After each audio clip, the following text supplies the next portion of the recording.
มาสิพี่น้องกันบัดนี้มากินลาบซีนน้ำกันเด้อพี่น้องเด้อล่ะค่ะอันนี้ยังอันนี้เ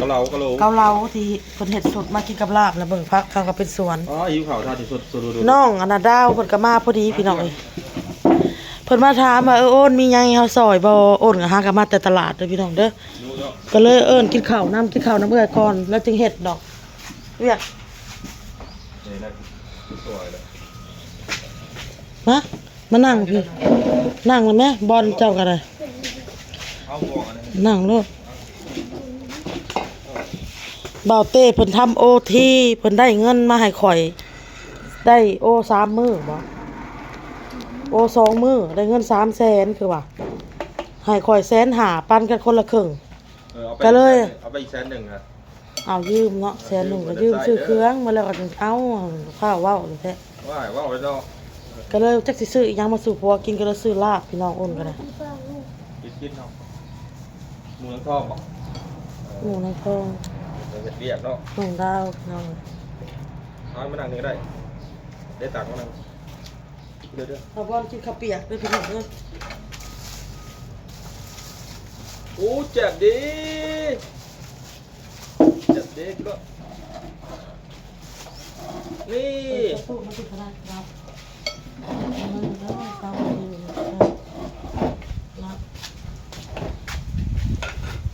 กินเด็กอะกินไข่ไม่เอาไข่2 หน่วยอิ่มเลยกับกาแฟตอนเช้ามาดามเพิ่นยังบ่ทันได้มาเด้อพี่น้องเด้อมาดามมนเพิ่นเอิ้นมาดามได้พายเรือบอกขอให้น้องพนมไม่ติดกินได้บ่ดิบล่ะกินได้เนาะได้เราเคยกินเอาจานจำมาอยู่บ้านนี่ล่ะมาดามยังไม่มามาดามมนน่ะเพื่อจะกินข้าวซะก่อนหิวมาจากตลาดลืมส่งพักเลยเที่ยงตั้ง2 โมงจะหาเราก็ได้บ่ายโมงทำเลยมา2 แล้วคนก่อนปลาตัวเพิ่นมาส่งพักป่ะอยู่ทางตู้ก็อยู่นี่อยู่นี่กินไ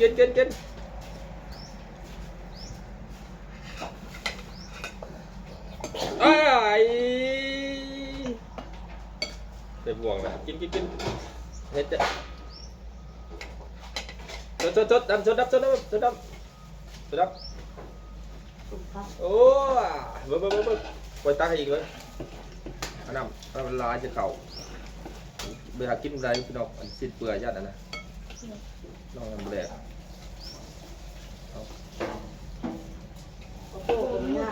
มันไม่หยาบแล้วมันมาเที่ยวให้เจ้าลูกอันนี้นะก็ไม่หยาบหรอกมันไม่ดีกินตาบอกแล้ววันแล้ว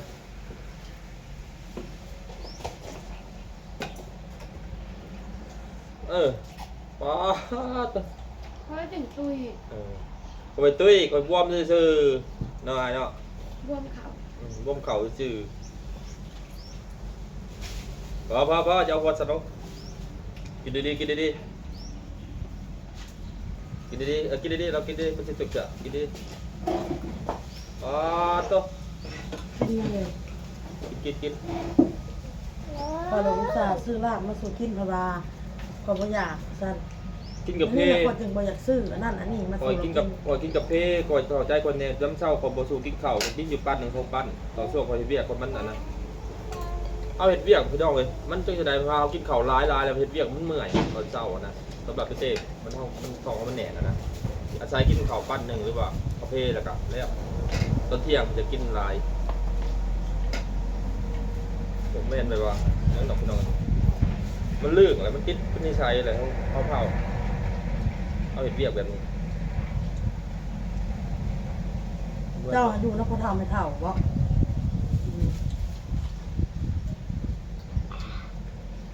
เวียกเสริมเนาะพอไปหาเงินใหม่ก็ไปหาเงินอยู่กับตากับยายพี่น้องดาว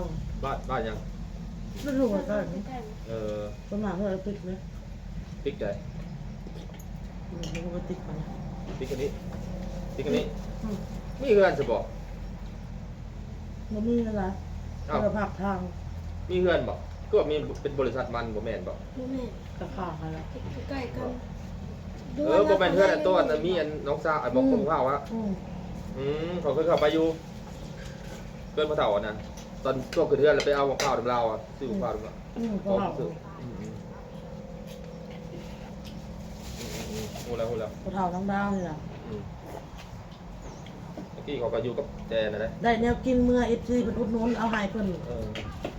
ได้แนวกินเมื่อให้พ่อเฒ่าพ่อเฒ่าอ่ะ หมู่บ้านนี้คนนี้ หมู่คนนี้ มึงปิ้งขายอยู่มหาชัยก็สิกักเนาะมันหมู่บ้านเนาะผักพวกแหละผักเรียกผักยาอะไรเมื่อนะหาปิ้งขายแถวบ้านทำต่อปิ้งขาย บ่ได้ดอกมาเฒ่าเต้าคำร้านบ่ใหญ่ เอ้าก็คือว่าเหลือแต่ใบบุญ ใบบุญเฮ็ดอะไร ก็จะใหญ่เลยเนี่ยมันเลย ใช้เงินมัน การนั่นแหละเอาลูกขึ้นเล่านะฮะลองขายก่อนจะ เจ้าก็หาทุนมาให้เรา จะให้ ให้ แล้ เรา ว ขาย 3-4 แสนลองปิ้งขายในบ้านนะก็ได้นะได้ถ่ายคลิปน้ำกินน้ำเลยร้านกินน้ำ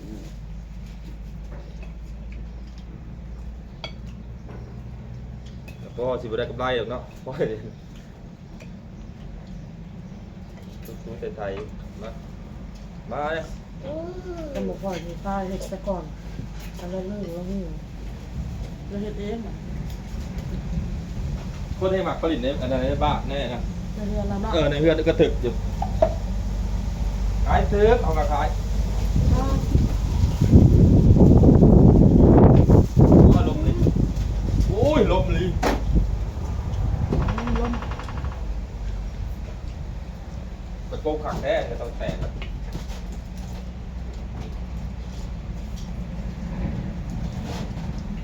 มือก็เปิดห้องงานไปหน่อยเปิดนะเอาพิธีสื่อก็เลยได้พักที่พักผ่อนไปพักก็ไม่ต้องจักเครื่องนะครับเราเลยกันล่างพืชกระเทียมอย่างเงี้ย ทำความสะอาดกับลูกมื้อเช้านี่ว่าบ่พารถทิพย์ทายบ่ ไม่ได้เราเลยเผ็ดแบบข้างตะกล้องไปหมดที่เผ็ดไปเลยนะแบบ คันนี้ก่อน นั่งชีเขาไปนั่นพี่น้องไปกล้องมันบอนนอนเฮาเลยมันมีเป็นกล้องมันปัดกี่ทีนี่เอาว่าร้ายเติบเสียดเขาลิดเขาออโต้เลยพี่น้องเลยเก็บกับไปหมกทิ้งกันอยู่กล้อง ไปออกไปคลายเครื่องเขาจะออกไปนำดอกบัดเจ้าแล้วเวียจะออกไปเอา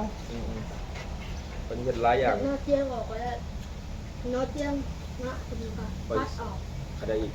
อ้อมัน เต็มเลย หมักอะไรมันเดือเขาอีกง่วงเขามากินตลอด จังเลยจังเลย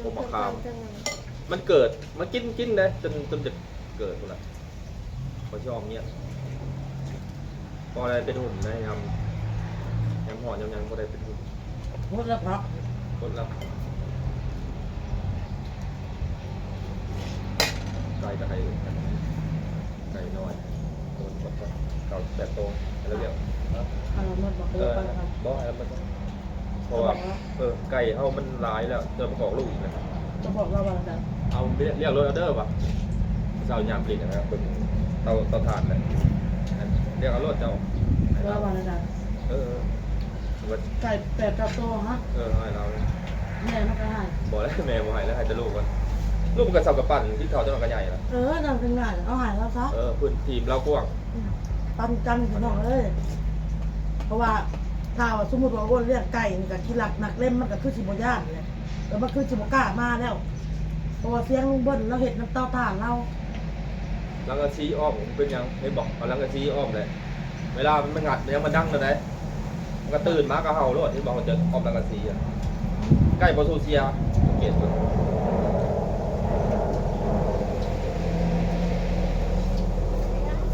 อ้าว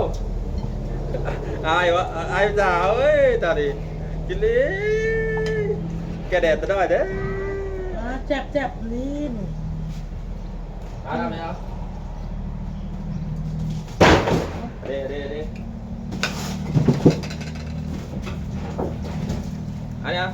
อย่ามือลุกเพื่อน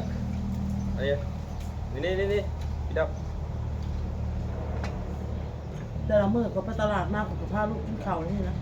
โ ข้าวปกติเครื่องคล้ายก่อน ไอ้บ่ มดมีหนึ่งอันที่คือ เขาแค่นี้บ่ได้กะบ่ได้เลย มสอง ที่สองนะ ที่เจ้าเขาเรียน อันนี้ก็เจ้าเขาเฮียนคือกันละอย่างน้อย อนุบาล อย่าพึ่งได้ขอยันหัวดอกหัวโนอย่าพึ่งได้อย่าพึ่งได้เอา ที่ เนี่ย แต่เมื่อพอออกเว้ย ๆแล้วเจ้าของเราก็บ้านไปหัวน้อง ก็ยังไง น้อง เขายันหันกับเจ้าคือ มันพึ่งได้บ่ได้ได้ เกี่ยนได้ออกกับต้นนี้ น้อยแห้งบ่ได้บ่พึ่งได้ น้อยนี่นะ2 ปีปลาย ตบตีก็ยาได้ 3 ปีแล้วนี่ บ่ได้ฮู้ได้ยังบ่ได้ฮู้อีหยังได้อันนี้หัวโนกระดับอยู่กับพ่อแม่หัวโนมึงเต็มมันหัวนี่ อนุบาล ไอ้ยังที่ไล่กับมันบอกไอ้พ่อกับภาษาคนก่อนนี่อาจารย์ชี้จ๋าเจอเนาะเฮ้ยเป็นว่าเจ็บเป็นหอดบ่ได้เจ็บบ่ได้ปวดบ่ได้แน่นอน ก็คือนะหาปีจมบนในฟังนะอันนี้ยังไม่จมนะ 2 ปีปลายมันอยู่กับปนโพดมันอยู่ป่าโพดมันบ่อยู่ไกลเพื่อนคนแม่นบ่น่าจะเล่นลูกพ่อสนะจะเล่นพอดีแล้วเป็นตั้งที่นี่ตัวนี้เบิ่งตัวถึงมันได้ มาดามเนี่ยถือหวยอ่ะก็จะให้มันยิง ใช่ใช่ ถึงไว้ไง โตขึ้นคนละวัน ถึงไว้ได้ ถือ เล่นยังเมื่อคืนนี่ พบเป็นหา 8เอาเลยชิงเนาะ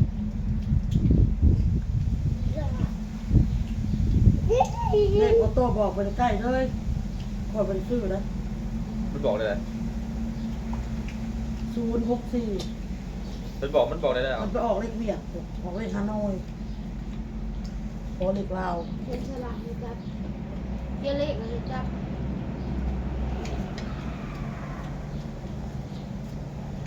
นาบอกคือ ข้างล่างบ่ถูก ต้องหาดองทรายก่อน บ่หาบ่อ้ายนะ ดองทรายเลยขึ้นรู้เลยก็ดาวกับโต้ขาวว้าวโหเรื่องมันก็ดาวอ่ะ บอก อยู่ไซส์โอ้โห เนาะ เอาแรกคลิปคนเป็นยังวะนั่นคือแบบประเมินผลวะเด็ดสี่มันเบิ่งได้แล้วนี่ ก็ยังไม่ลงเป็นเวลา มันเด็ดแต่ว่ามันเข่าบ่ได้อันนี้นะ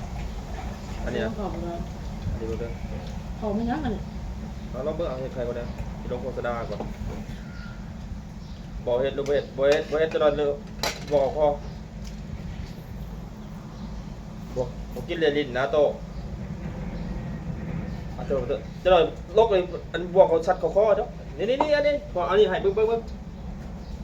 อ๋อแอมออโต้กินข้าวนี่อันนี้แหละจริงๆพามือ บาง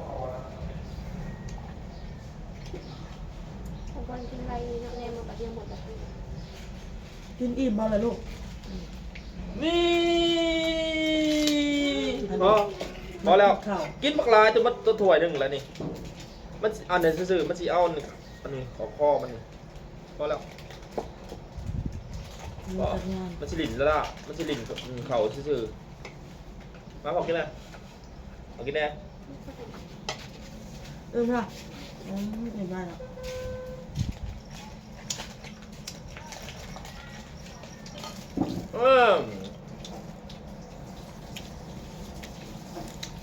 แม่ได้ละแม่ได้ปะแม่ได้ปะจีอ่ะ พี่น้อง เอาไปก่อนพี่น้องขอให้กินหนามน้องสบายดี